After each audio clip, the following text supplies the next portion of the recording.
Salam sejahtera Bapak Ibu yang dikasihi Tuhan. Mari pada saat ini kita akan merenungkan benar firman Tuhan yang saya beri judul Bos yang Rendah Hati.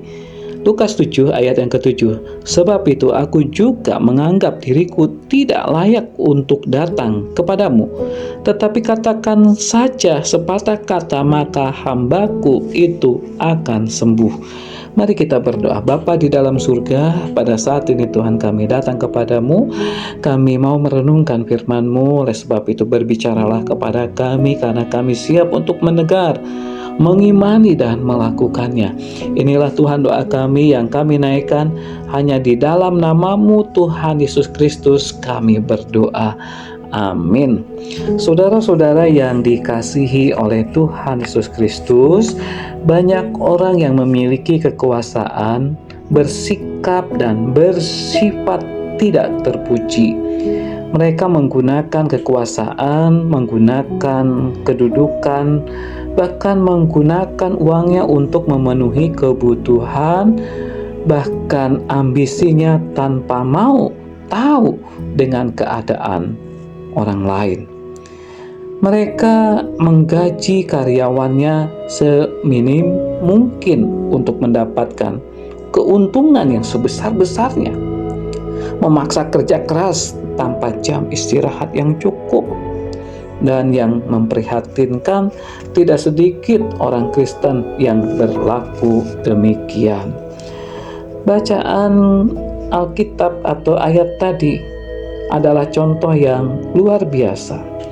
Dia, kalau kita perhatikan di dalam satu perikop itu, seorang perwira yang mempunyai kedudukan tinggi, tetapi ia memiliki kerendahan hati. Bukti daripada kerendahan hatinya, yang pertama, dia memperhatikan kebutuhan orang. Ya, seorang hamba di rumah sakit, tetapi karena ia memperhatikan bawahannya, dia bersedia datang pada Yesus, ya, rela menanggalkan wibawa dan kuasa hanya untuk melayani seorang hambanya yang sedang membutuhkan bantuannya.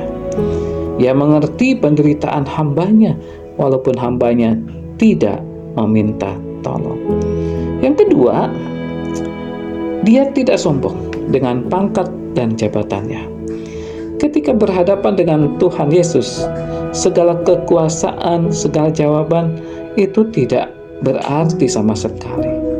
Karena dia tahu Yesus dan kuasanya untuk menyembuhkan. Jadi saudara-saudara, pertanyaannya, bagaimana dengan kita?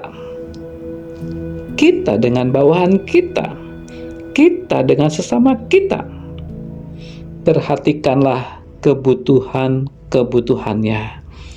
Dan janganlah kita membanggakan dengan apa yang dinamakan dengan kekuasaan. Janganlah kita membanggakan dengan apa yang namanya kedudukan, jabatan. Janganlah kita membanggakan dengan uang. Karena apa?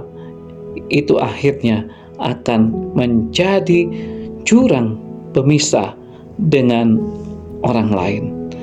Marilah kita akan belajar kepada seorang perwira itu yang sungguh-sungguh memperhatikan anak buahnya.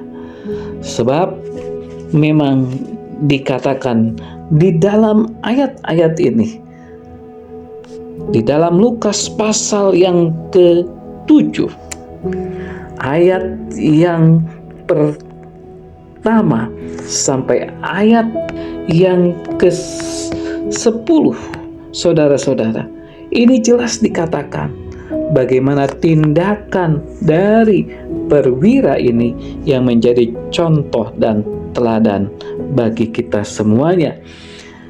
Marilah kita akan berdoa. Bapa di dalam surga, kami mengucap syukur kepadamu karena kami percaya Engkau senantiasa mengingatkan kami untuk melakukan yang terbaik kepada setiap orang. Kami bersyukur Oleh karena kami belajar dari seorang perwira yang walaupun punya kekuasaan, punya jabatan, tetapi sangat mengasihi bawahannya.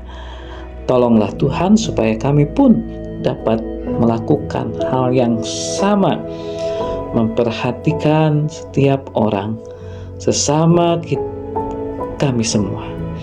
Terima kasih Tuhan. Inilah doa kami, dalam nama-Mu kami berdoa. Amin.